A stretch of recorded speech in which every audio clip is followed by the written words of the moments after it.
Hello, I'm Peter Deegan, the lead tutor for the RSSL Auditing Career Pathway. Welcome to the next podcast in our series of My Auditing Journey.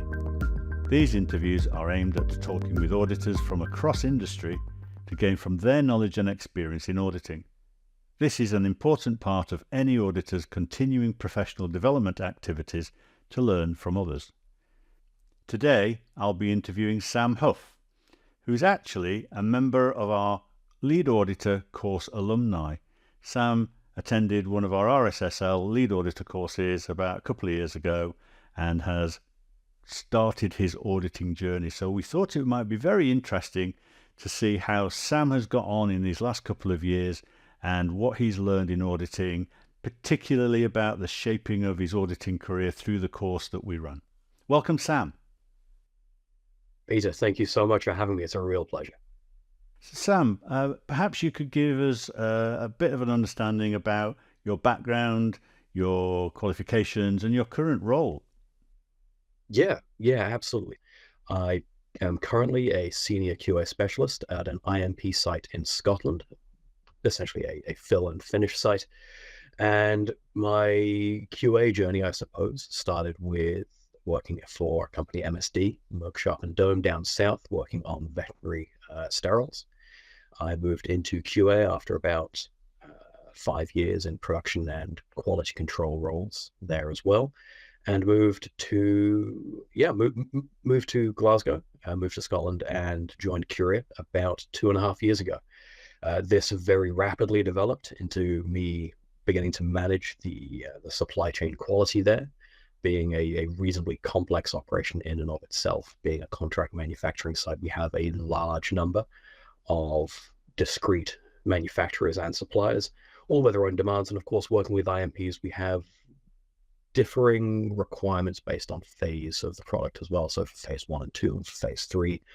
And so it has been a non-trivial task to understand, organize, and manage the varying regulatory demands there, but also understanding what is beneficial and value added for the business as well, understanding where you want to audit and where you don't necessarily need to, or where you should but aren't required.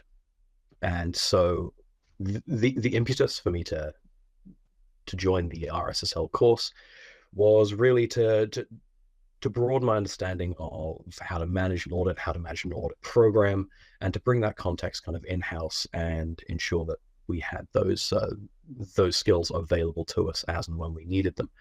At the time, we were all living through the COVID-19 pandemic, and so supply chains were under a great deal of stress. It was a challenging time for our supply chain. So Sam, massive change, massive upskilling in your new role. What triggered you to want to go to be an auditor? The phrase I use is it William Shakespeare? Some are born great, some achieve greatness, and others have greatness thrust upon them. And in the latter vein, how did audit become part of your job specification? Yes, of course, I was about to quote the same thing. Some have audits thrust upon them, and that was certainly the case. We were looking at our supply chains, looking at our qualification and understanding the demands therein. And it became rapidly apparent to us that third-party audits, while they were useful, they really were something of a blunt instrument, especially when it came to our demands of our suppliers. We find that we frequently have differing objectives, different requirements from commercial manufacture. Third-party audits are often one size fits all, and we find they are rarely sufficient for us, and generally speaking, need to be supplemented. So it was decided that we needed at least 1 or 2 people within the organization with the ability to go and audit with a higher degree of specificity than we get from a consultant. So we looked around, we had a look at which courses were available, and the GMP ISO 9001 auditing course RSSL offered looked like a really good balance of a very kind of comprehensive introduction into how to manage an audit, how to run one that's involved, how to manage your audit program as well. And so that was the choice there, and I volunteered to attend the course because it looked interesting. I had been engaged with a number of self-inspections beforehand, and at that point I was really enjoying the process of the audit. And I suppose we can speak a little bit more kind of technically on this a little later, but the process of an audit as a highly formalized inquiry was something which really resonated with me professionally. I really enjoyed it. So that was the jumping off point. The next step was to attend the course. So what did the course give you? That is a broad question because it offers a lot. It offers a great deal. And for context, I would state that I was largely coming in cold to this course as well. I hadn't audited off-site before. I had attended one or two in an observational capacity. My auditing experience prior to the course is limited to self-inspections, which generally speaking strike a very different tone to an off-site audit. The course offered a very, very intensive, very highly condensed tutelage in how to manage an audit on the day. I will say an awful lot of the mock audits sat, an awful lot of the exercises do a very good job of replicating the intensity, the pressure, and the focus required to navigate an offsite audit. And I think it did that very well. And the skills I developed, even just in that week, skills I regularly recall back to. I'm still looking back through the course material to keep those skills sharp as well. And as a neophyte auditor, it did a very, very good job of essentially taking me from 0 to 60 in a very comprehensive manner. I would say it is beneficial to have audited before that course to give you kind of context for what you're learning. But I think the context provided during the course is absolutely sufficient to allow you to develop the skills offered. So I'd say immediately off the bat, what the course offered was a really comprehensive course in how to execute an audit to a high degree of excellence. I would also say it was really good at developing some of the soft skills as well. So how to interpersonally manage an audit, how to manage relationships within an audit and that experience as well. And as you will be familiar, as well, the majority of other people listening be familiar, an audit is an environment, both physically and intellectually, which lends itself too easily or very easily to confrontation. You're both often sat on opposite sides of a large table. You are there in their house, you're asking questions, they're answering your questions. It is very easy to allow that to slide into conflict or to allow communication to break down and succumb to things like even something as simple as the needs of the individuals on the other side of the table not being met. And that can manifest itself in many different ways. And so there was, I recall, a heavy focus on the course as well of just being emotionally aware of what's going on in the room, as well as being intellectually aware, understanding what's going on for the auditee, understanding the relationships therein as well. And I think an awful lot of the mock audits we undertook had, as of course, yourself and a number of other RSSL members played roles as auditees. And the variation of those roles was really, really beneficial to me as well, because since then I have encountered belligerent auditees, I have encountered arrogant auditees, I have encountered auditees who just want to be your friend. And all of these can be very difficult to manage while you're also trying to pass large amounts of information, very clearly extract what you need, but also ensure that the other people in the room feel like their emotional needs are being met as well. So I think that is something often overlooked in training, but now when I train these skills out to other people with my organization, that is something I'm very clear about translating to them, that an audit is not just an intellectual exercise, it is an interpersonal exercise as well. I would say the third thing, and the third real takeaway from the audit course, is absolutely going to be an intimate familiarity with the standard. ISO 9001 lives intellectually in my back pocket now. It was really, really good at demonstrating the necessity of being very familiar with the standard, not necessarily verbatim or word by word, but knowing where to go. It was necessary to develop for yourself a real mental index of the standard, be able to reference that, and be able to do so with confidence while managing a number of other demands throughout the day as well. So those are my three major takeaways. There were others as well. I mean, there was a great deal of information in the course and a great variety of topics, but I would say, if nothing else, those three things really what was imparted to me and the things I found most useful since then. I want to explore that third learning experience about knowing the standards. I happened to be running the internal auditor course last week for a company in-house. And one of the questions about halfway through day one was, hang on a minute, why are you talking about the GMP part 1, 2 and 3 and chapters 1 to 9 so deeply? I thought we just had to audit against the internal SOPs and the GMPs are just there. Yeah, that's interesting.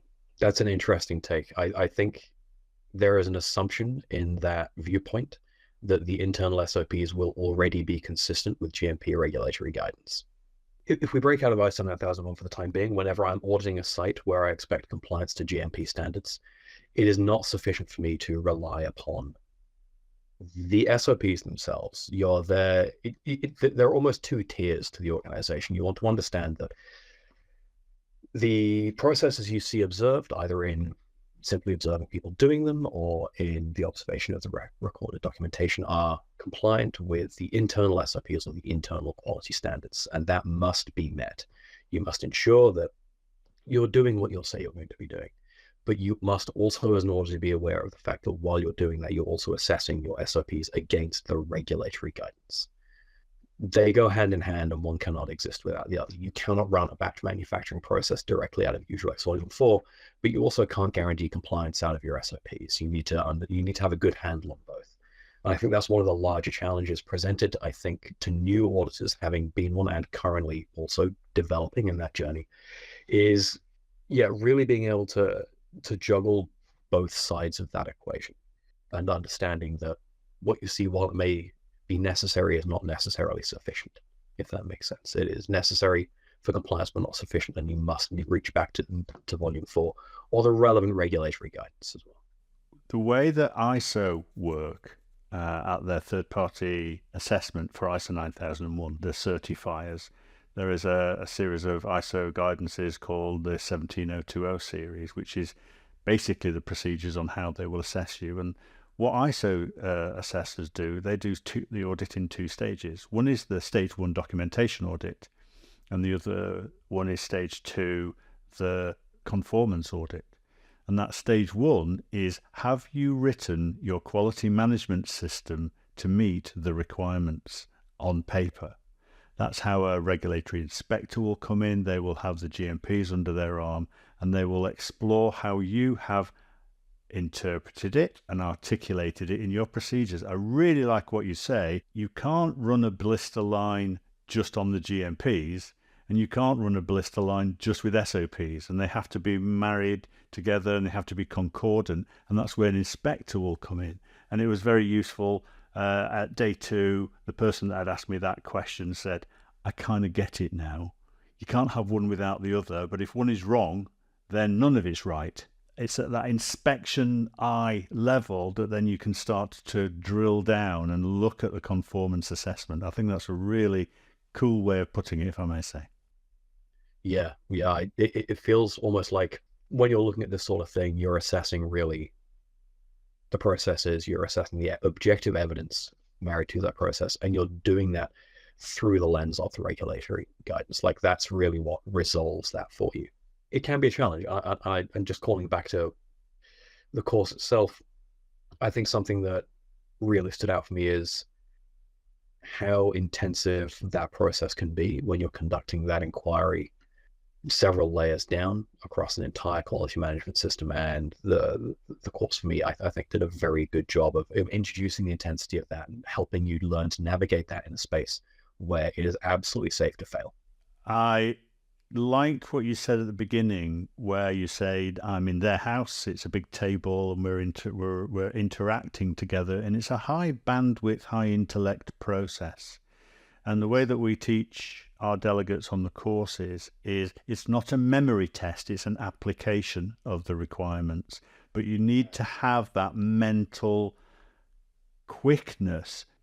The way that we teach at the IRCA level is to ensure that the auditor who is working in a high bandwidth activities, high pressure activity, if they see a documentation matter, their conscience in their head says, that's chapter 4. If they have a training observation, that's chapter 2. If it's QC, that's chapter 6, because they need to be able to go to that part of the documentation quicker. It's not a memory test, but it's an application test. And I think that is where I have seen delegates really blossom throughout the course. But of course, this is really useful for me to interview you today, because I just see people for 5 days and then they go on and they pass the exam and we never see each other again. So how do you apply that now in real life in the audits, Sam? Is what I've said, that speed to get to the knowledge of where the core text is that useful? Has it been useful? Is that the way that you work now, or do you work differently? Absolutely. So I will say specifically for 9001, largely because the majority of the audits we conduct are to 9001. We have a few GMP compliant suppliers, but I'm obviously using that standard less frequently than 9001. So for 9001, I am reasonably well conversant, and having that in your kind of toolkit, being able to, while you're in the audit, go, okay, I know that, for example, I want to look at section 8 for all my operational guidance, being able to do that and then quickly snap to the standard as you have it. And I will always take a copy of the standard with me, because as you say, it's not a memory test. I have not memorized ISO 9001. I wish I could, but I like that capacity. And just being able to fold that into the workflow is a really critical skill, because as you're auditing, you're not just looking at one thing. More than likely, in my experience, I will have requested 2 things. I'll be looking at one thing, another thing's coming up, and somebody's walking through the door to explain a 6th thing to me. And so you're constantly juggling things. And so you don't want to be like, okay, I'm going to put the audit on hold for 30 seconds, 45 seconds while I rifle through the standard, look at the contents and go, okay, that's that. Because you're just spinning too many plates at a time. And really, a minimum of familiarity with the table of contents is necessary. The course does a really good job of drilling that in and ensuring that the auditors or the trainees there have a really concise understanding of the criticality of that skill. And again, I find that if I am auditing, I found an observation, I'm not sure where to plant it, taking notes in the moment is great. And I will, at the closing meeting, state, I have found this observation. I believe it is against potentially one or the other areas on the standard. I will need to take this back to my QA team, socialize the idea, and really get, as you do, get other brains on the topic as well. An auditor very rarely acts in isolation, and I find usually there's a good response to that. I will also typically state, and this is just my personal philosophy, when I'm discussing observations at the end of the day, and if I'm perhaps not certain with either the criticality or the area of the standard against which I'm making those observations, just state the observations I'm presenting to you right now are classified as I believe that they should be classified, and if I'm not certain of the area of the standard, I will come back to you and let you know in the final report. However, the number of observations and their criticality may change, but they will only ever fall in number or fall in criticality. What I'm presenting to you is the worst case scenario for these things. And that generally gets a good reception. And if you back that up by stating, look, I just need to go back and I need to speak to like QP or an SME or another member of our QA team. Presumably you have up to that point managed the audit in a dignified and respectful manner, and you have developed a good rapport. There's rarely an issue with that. But I think being able to understand really what is and is not a conformance and non-conformance with the standard in the moment is imperative, because you can't sit there and look through the whole thing. You've got to be able to look at a document, look at a process, snap back to, if not the word, then the spirit of the standard to which you're auditing, and be able to make that call in the moment. Because you can't then go home and go, oh, you know what? I think that might have been a non-conformance, because an audit's a sampling exercise. And you need to be able to discuss these things in the moment as well. So you're talking about ISO 9001 a lot. So RSSL run 2 lead auditor courses. One is the GMP lead auditor course. The other one is the pharmaceutical supply chain with ISO 9001. And what we do is we have a pre-screening interview with our delegates, such as yourself, and I really explore, are you sure you're on the right course? On the basis that the ISO 9001 pharmaceutical supply chain lead auditor course is designed for auditors who audit companies who are by and large non-pharma. There may well be engineering, there may well be foodstuffs, there may well be technical. Okay, you can't go into those companies with a formal GMP hat on and say, I've got Udrelex guidance here, how are you conforming to Udrelex? And they go, what's that? We don't conform to that. So was it the right course based upon your auditee client base and customer base to choose the ISO 9001 course? Has it given you a better language than perhaps the GMP course? Absolutely. It was absolutely the right course. I would say the ratio of 9001 to GMP suppliers we have is trending towards about 3-1. Being an IMP site, we will often be dealing with non-standard pieces of equipment. And so we would have to go to somebody with specialist machining knowledge, for example, for a particular, I don't know, theoretically, say you have an API that is particularly difficult to break up into solution, and you need a piece of equipment that will help you manage that throughout formulation. You can't buy one of those off Fisher. So you need to go to somebody who A, knows what they're doing, but B, is probably unfamiliar with the pharma industry up until that point. You may be fortunate to find somebody who's worked in that field before, but an awful lot of our suppliers are 9001 certified. I would state that for a lot of our suppliers as well, who are perhaps more inveterate manufacturers for GMP clients, are themselves not GMP certified. So for things like fluid pathway manufacturers, for example, they very rarely have a GMP certificate. So they'll be operating under a 9001 quality management system, but they will be trending towards GMP. However, and this is kind of a critical point, if all they do is claim conformance to 9001, that is the only standard to which you may audit them and find observations.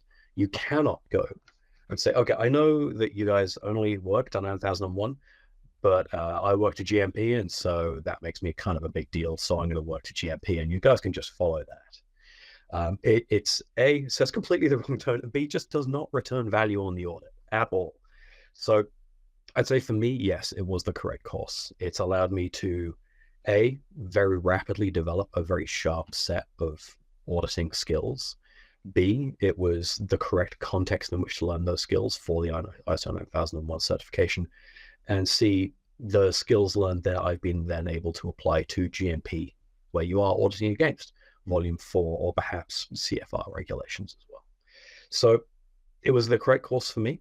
I would say if the majority of the audits you undertake are going to be focused on GMP regulations, be it Udrelex, CFR, whatever, I would say take the other course. But for me personally, for our specific use cases, it was really ideal. That's really useful feedback, because that's our intent. We've got different courses with different standards, but any auditing course that RSSL run are based upon the ISO standard. There's a core framework for auditing, which we use, the ISO guideline for auditing quality management systems, whether it's the GMP auditing course or whether it's the ISO 9001 pharmaceutical supply chain course. I always say 70% of the materials are the same because we teach you auditing, but IRCA require us to hang a specific standard against that for examination purposes, and that's the course that you went on. But I like what you say, that you've been able to bridge both GMP and the non-GMP world in an ISO world quite comfortably by the sound of it. You can switch over to both ones, but you just went on the ISO 9001 course, but it doesn't preclude you from being able to audit in that way to those standards. They're just different standards. No, you're absolutely right. And so when you're speaking about those two courses, really from my experience on the ISO 9001 course, the large percentage of that was how to audit, the fundamentals of executing audit, the philosophy of auditing as well. And about 30% of it was the context in which you're auditing, be that 9001 or GMP. And so it is, I suppose, between those two courses, it's horses for courses and understanding which one best suits your application. I will say, having attended the 9001 course, the main development for me, the kind of extracurricular development being on audits consistently has been much less about how to audit or how to execute an audit, because I feel the course gives a really, really comprehensive overview. There's really nothing that I've encountered in the last 2 years of auditing that wasn't present on that course. And everything that was present on that course has been directly useful. What has developed in the background as I've been executing different audits in different countries and different places under different standards is my philosophical approach to auditing and understanding what that means for me as an auditor, what it means for the context of the audits I'm kind of undertaking as well, and also just how to execute an audit in my own personal style. Because once I left that course, I was like, okay, I've got a good idea of how to audit, what an audit does, what an auditor does, how to manage an audit program, but I've got no idea what that means for me as a human being, what that means for me as an individual going and auditing and developing rapport over a day or two. And that is just not something you can get out of the course. And that's primarily been my major development post course, is understanding where I fit in that jigsaw puzzle. Because what the course gave me was a very, very clear idea of the context for an audit, me as an auditor. But what needs to develop after that and requires careful attention is your own understanding of your place within that context. Does that make sense? That feels like I've used the word context quite a lot there, but like it's an important development for me. I think that's a very eloquent summary of my auditing journey. It is a journey. The starting point is a training course. I appreciate we've talked a lot about your experiences of the course itself, but this is about my auditing journey. So the fact that you're saying that's the starting point, not the end point. You have a framework that you can consistently audit against. And if you happen to audit with an IRCA certified lead auditor as a peer auditor, you have a common process, a common rail of auditing against, and the auditee will see that as a consistent approach. But it doesn't mean to say you can't develop your own personal style, your own personal way. What works for you, I think, is really important, because what works for you doesn't work for another. The best example we use on our course is we look at checklists and mind maps. And a mind map to some person is just a bunch of spaghetti, and a list to somebody is just a rigid framework. But you have to design your own thinking, your own way, your own methodology, and that's okay. Yeah, I think something that was important to me early on is to try a number of different approaches as well. As I developed early on, I was keen to try a number of different approaches and a number of different ideas about how to not necessarily comport yourself within an audit, but the tone to strike and the language to use and the pace at which to run the audit, and how much push and pull to apply where necessary. And so I think it's necessary early on in your journey to really establish what works for you, but also the bounds of your comfort as an individual. I think because where you're sustaining this sort of high intensity operation over a day or two or three, it's really necessary to have your methodology resonate with you as an individual, because ultimately it's going to be you driving it. It's going to be very tiring, and it must be consistent throughout the audit as well. So understanding what really works for you as an individual is important, and taking the time to kind of experiment with what may and may not work for you, and may also, what critically, may or may not achieve the audit outcome you're after, is quite important. The ISO guidance puts a lot of emphasis on what we call audit program and audit plan risk assessment. As a pharmaceutical industry risk assessment, we very often just apply that to product risk assessment, safety, efficacy, quality, patient risk assessment, etc. The risk assessment that ISO talk about in the auditing process is what could possibly go wrong with the audit, and what's your risk mitigation to ensure that you meet your audit objectives. And what you were saying early on is that you have met a different set of characters through your auditing journey. And I guess what you're saying there is that your personal style, trying different ways, you will be presented with different scenarios. Even if you audited the same company 15 times, it's going to be a different audit every time, because you're going to meet different people. There's going to be different elements to it. There's going to be different audit criteria. So I guess your journey is to build up a set of methodologies in your toolkit that you'll have to use at certain scenarios. If you're meeting a belligerent person, a blocking person, a nervous person, or as you say, an ebullient person who you can't stop talking and you just want to get some information, it gives you practiced ways of dealing with these different scenarios. Yeah, absolutely. And I think if we were to, for a moment, think about an audit itself as a method for risk mitigation, understanding the risks associated with a given product or a given process, there are inherent risks within the methodology where you're talking about, is the auditor fit for purpose themselves? It's not sufficient to have the right agenda, the right standard, the right criteria, and everything else. It's absolutely also about, is the auditor able to, when necessary, assert themselves? Or is the auditor, when necessary, able to stop and listen and really understand? And understanding where that push and pull and that ebb and flow will inform you and where it will behoove you is critical. And so developing a style which is malleable and flexible, which allows you to be cordial, professional, friendly on occasion, but also isn't necessarily jarring if you have to bring the tone back to a higher level of formality, or perhaps be a little bit more assertive. Developing that kind of flexible manner is something which just takes time.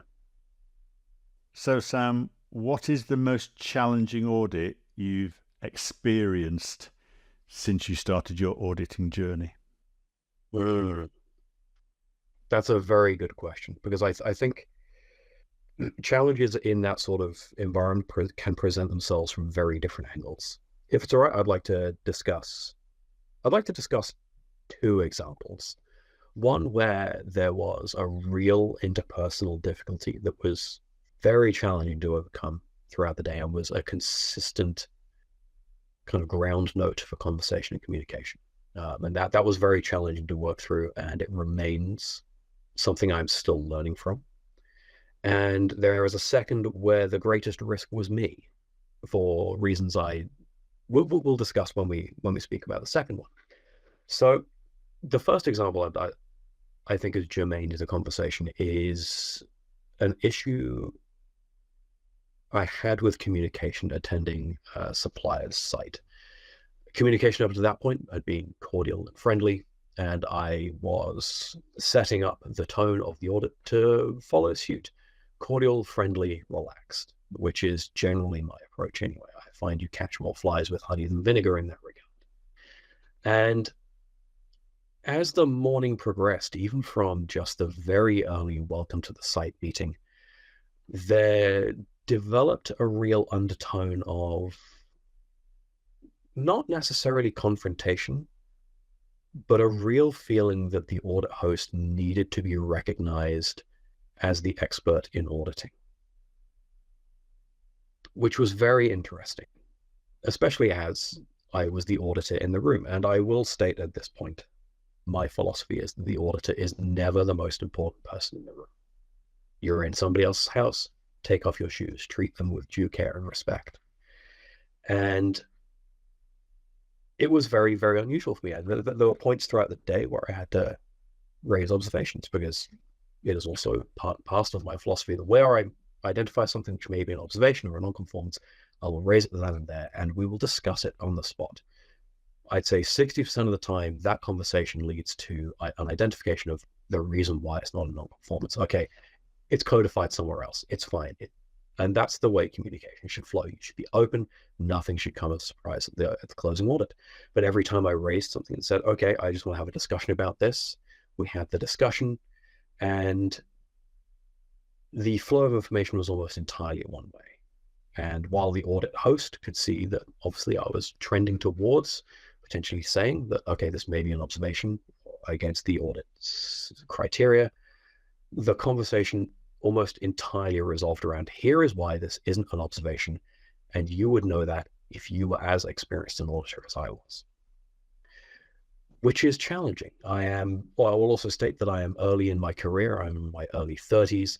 I am early to auditing. This is year number 2 of auditing for me. I have a great deal to learn. I have a long road to travel. And so there was a real developing dynamic of the audit host really requiring me to acknowledge their experience in the field, their knowledge of the standard, and really their interpretation of my observations. And that was very challenging to navigate, and it did pose a problem to communication throughout the day. So what did you do? So the solution which presented itself to me at the time, which I thought was the best way to possibly navigate this, is to stop telling and to start asking. Just change the tone of the conversation, but not necessarily its context. And so when I raised an observation, it was not necessarily, I think this is an observation and here's why, which normally goes down reasonably well. You have a conversation about it. And instead move that tone to, what do you think of the thing I can see over there? What's your interpretation? What do you think? And very swiftly, with deference presented in such a manner, the conversation, the tone of the conversation changed like that. Wow. We're far more willing to openly and objectively discuss and assess, and it was less about auditor versus auditee, and it's not you versus me, it's us versus the problem. The question I ended up asking in very many different guises is, can you please tell me why that's not an observation? Which is what they had been doing the whole time. It took me a while to cotton on to that being the flow of the kind of information throughout the day, but as soon as we nailed that, we were onto something. That's a really interesting observation and a really great reflection, and I love the way you've sort of reflected on that in the moment and changed the behaviors almost, on a pivot. I like the way you turned that around, and that's that pull questions. Can you show me? Can I see? Can I understand the way? Can you explain it to me? Those are those pulling type of questions which just resolve the conflict, because otherwise, as you say, Sam, it becomes them and us, or a perception of them and us. The way that I've always approached auditing is, and I really like the way that you said it's their house, take your shoes off, be respectful of their house. They're the world's expert in what they do.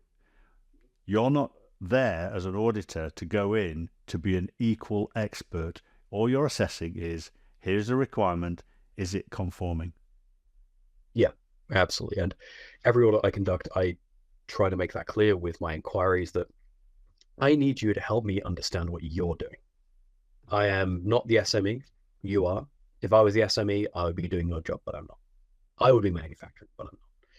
And so all I'm here to do is to understand how the question really boils down to, please show me your conformance.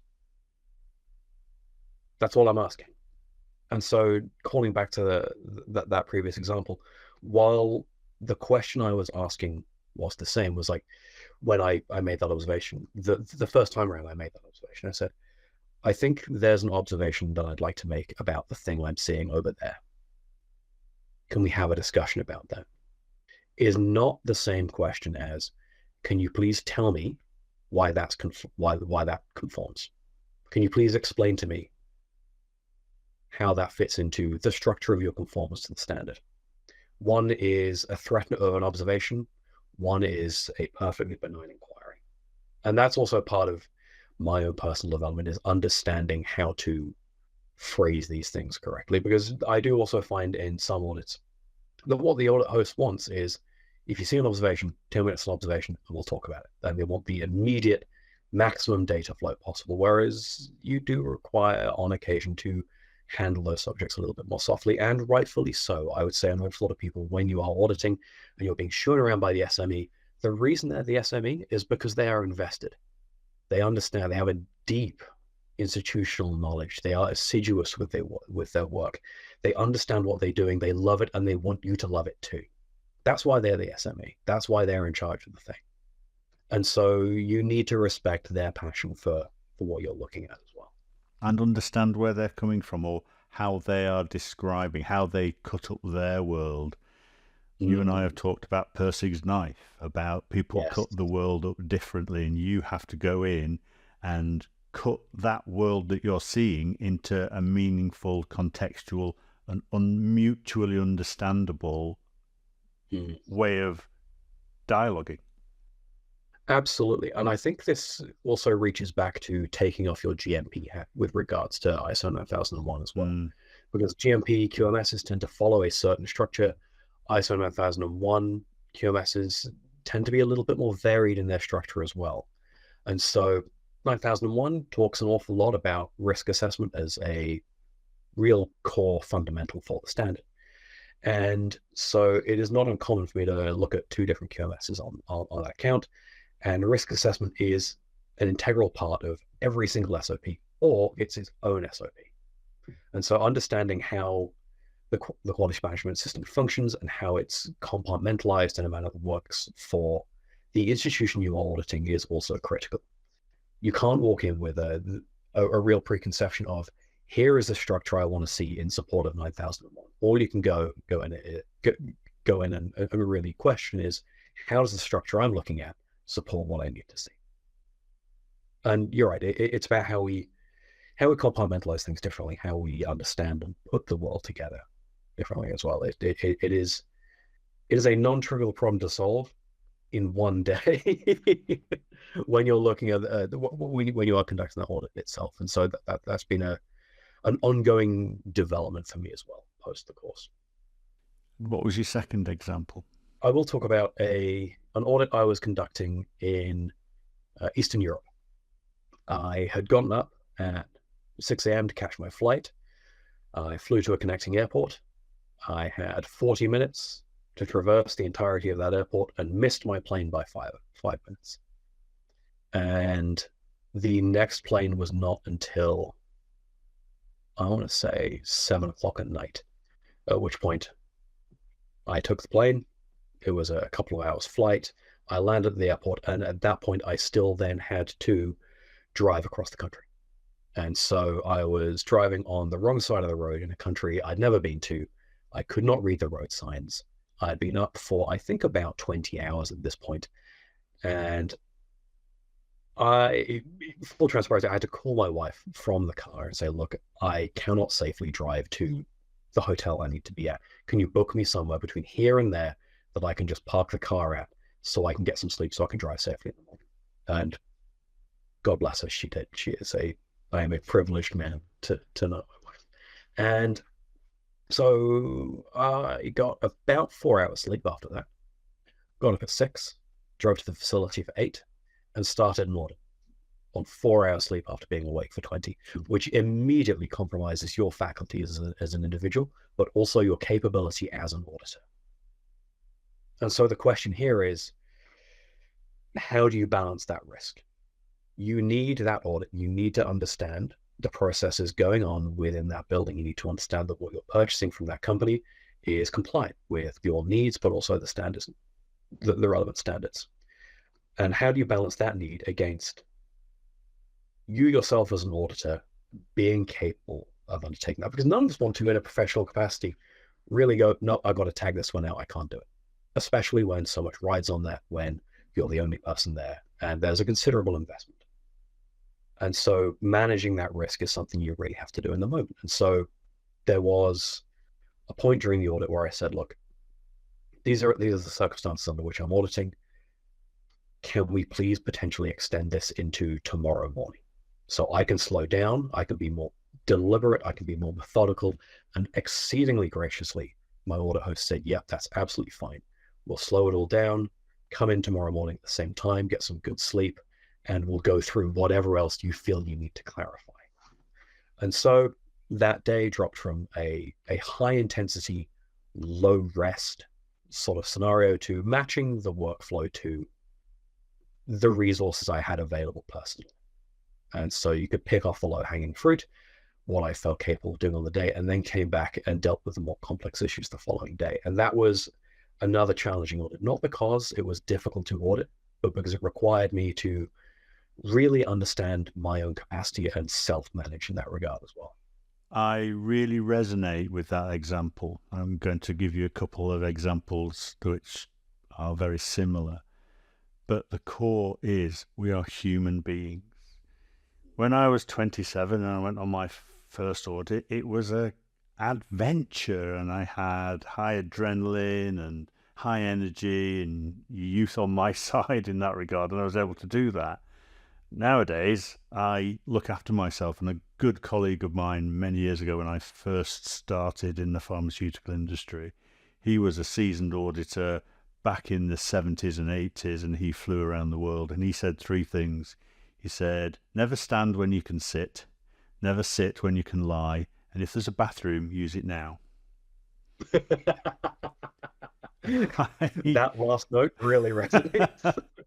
It's absolutely borne true throughout my whole career.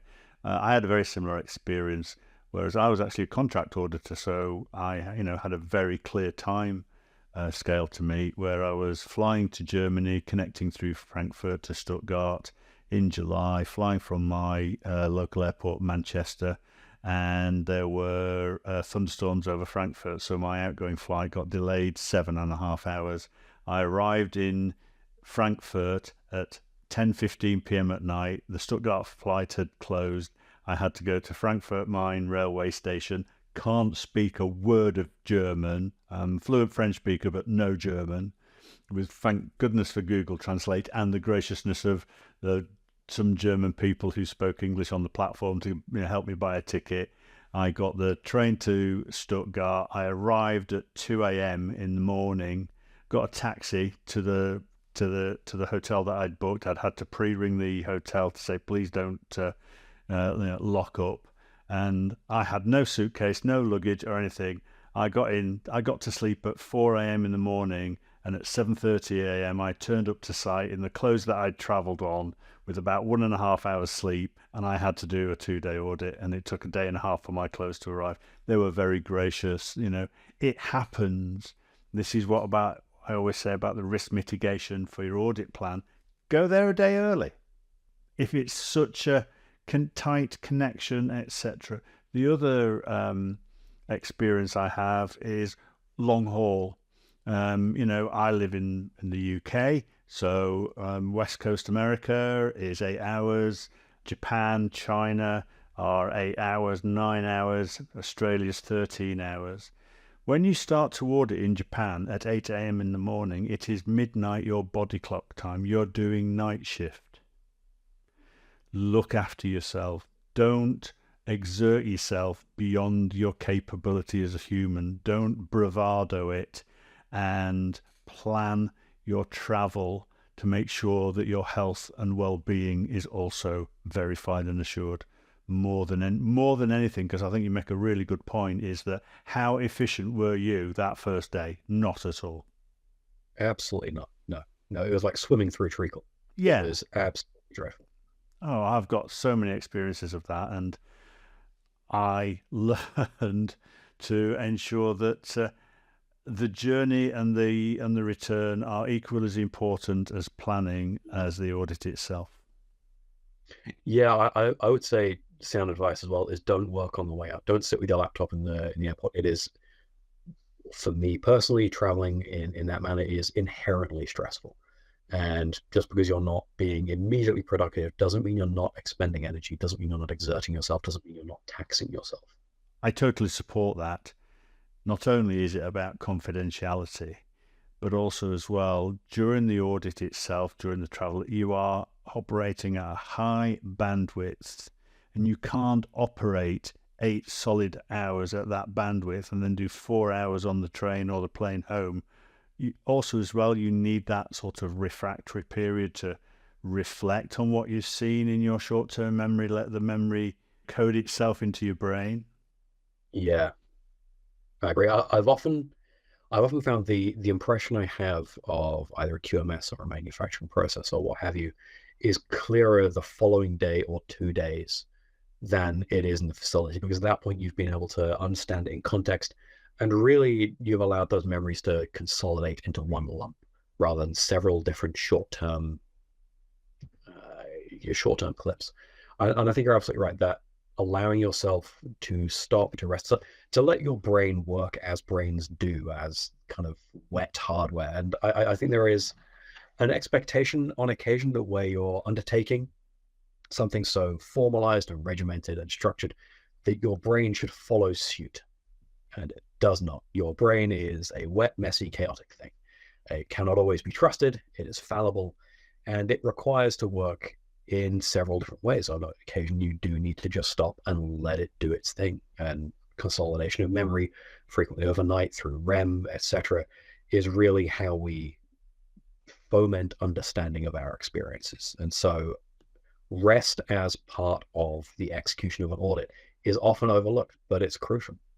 So the next, therefore, stage in your audit journey is that you've been on a course, you reflected on the course, you started to do some audits, and you've got some experiences on those audits, and you're still learning. How do you see the auditee world now? I always say on the course, you're going to start to see the world differently as an auditor, whether you're an experienced auditor or a starting auditor such as yourself. How do you see the auditor and the auditing world differently now? So it has fundamentally changed my approach to hosting and managing an audit as well, which is something, obviously, being a small QA department, we do. We wear many hats. And so when we're not, or when I'm not executing audits, I will also be hosting them, or at least supporting them. And it has allowed me to, better anticipate the needs of an auditor, not necessarily just in their line of inquiry, but also what they might need. So, for example, if I can see them working towards equipment validation as part of their audit agenda, I'll say, okay, you're working towards equipment validation. Which pieces of equipment do you want me to go get the validation stuff for? Because I know you're going to want to see something. Usually it's the autoclave and the clean room, the two things you must have nailed as a sterile site. And they go, oh, actually, yeah, please, that's great. You go away, you get them. It's way lower stress for them, and it demonstrates a level of confidence and openness. So being able to more effectively anticipate an auditor means you can more effectively accommodate an audit. And I will say, as an auditor, the degree to which a company is kind of open and understanding of what is necessary to demonstrate compliance really fills me with confidence when I see that demonstrated. I was like, okay, you actually know what it is that keeps you compliant. You know where your critical control points are, and you're happy presenting that to me without me necessarily pursuing it, which is great to see. It has also allowed me to, and this is going back to the interpersonal skills, more effectively manage difficult auditors. Because frequently when I see, and I think maybe at this point it is germane to make the distinction between auditors and people who are just executing an audit. They are two different populations, I find. We have a variety of clients, and quite often we will receive an inveterate, dyed-in-the-wool auditor, and you can pick those guys out a mile away. We had a lady come to visit us who was auditing for 2 days along with her co-auditor, and she knew exactly what she wanted to see, and she knew exactly what she was looking for within it. And so it was extremely high bandwidth, very fast, very acute, very accurate. And there are other people who are just auditing because they need an audit executed. And so in the first sense, you can anticipate what that veteran auditor is going to need. You can serve it up quickly. You can take it back out of the room, and you can really jam. You can get in on that vibe and really work together very well. When you're working with somebody who is less experienced at auditing, it is of imperative value to understand what you would need as an auditor in that case and say, okay, I am going to, as an audit host, help guide you through this. So I'm going to say, okay, what would you like to look at? And they'd go, the quality management system. I'll say, okay, what I'll do is I'll bring out deviations, CAPAs, and change controls. I will bring you an example for each. You can ask me questions. We'll walk through the SOPs. And if you need to speak to somebody about something more in depth, I'll go grab an SME. And you can facilitate an audit in really those two ways. You can match that really highly revving, like really high frequency, intense audit with somebody very experienced, or you can take a more, not necessarily subdued approach, but a more supportive approach. You can take a more supportive role in that audit, depending on how you identify those auditors' needs. And that's really been the fundamental change for me, is being able to facilitate an audit in accordance with what the person on the other side of the table needs. As I repeat, it's a mutually beneficial relationship for the patient. Many people, many organizations, many auditors and many auditees forget that's the reason why we're auditing. Not just to make life hard, not just to add the numbers together, but to provide the assurance and the verification to our patients that we are meeting the requirements for safety, efficacy and quality. We are the guardians of the standards in that regard. So Sam, we've today gone on quite a long audit journey from you not having any audit experience to you identifying that you needed to do some audits. You went on a course, you learned a framework, and then you started to apply that framework and evolve through that. So I think you've probably come further along the audit journey than perhaps you give yourself credit for. But where you are now, what are the biggest 3 things you've learned on that journey? I would say in no particular order, know your standard. Whether you're auditing against Volume 4, CFR, or ISO 9001, it is critical to understand the regulatory context in which you're undertaking that audit.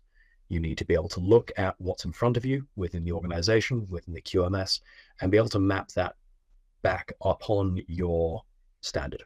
It is not sufficient for these processes to be internally consistent. They must also comply with your audit criteria, whatever that may be. A good and comprehensive understanding of your audit criteria is critical. Number 2, I would absolutely say respect your auditee. I said earlier on, you're in their house, take off your shoes. You're not the subject matter expert. They know more than you, and they ultimately are there to help you. Doing so, I have found in my experience, really mitigates the risk of an adversarial relationship arising. Demonstrate that respect, ask, can you show me? The 3rd thing I would say is absolutely be prepared to be adaptable. Not just on the day, but throughout your auditing journey as well. If you find throughout the last 3 or 4 audits, you've been doing something that hasn't worked, be prepared to change that. Do not feel that just because you've spent a long time developing a method that you must stick with it. But also be adaptable on the day. Understand the needs of the people around you, the needs of the audit, and if you find you need to adjust your manner, your tone, be it making things more friendly and less formal, or really bringing things back to a really more formal sort of dialogue, be prepared to do that, and also have a well-developed sense of how you're going to do that based upon really the atmosphere in the room and the personalities with whom you're communicating as well. Be prepared to adapt within the structure of your audit and your audit program. Sound advice, sage-like advice indeed, from a highly experienced auditor in front of me, if I may say so, Sam. Thank you very much, Peter. That's very kind of you. Thank you very much for sharing your audit journey, an interesting audit journey and a different auditing journey from complete 0 audits to high bandwidth, in the moment, high adaptability, and some great advice to those listening in to our podcast today. Thank you so much for sharing your experiences for the benefit of others. I wish you the greatest of success in your continued auditing journey, and thanks for taking the time to speak with me today. Peter, thank you so much. It's been a real pleasure.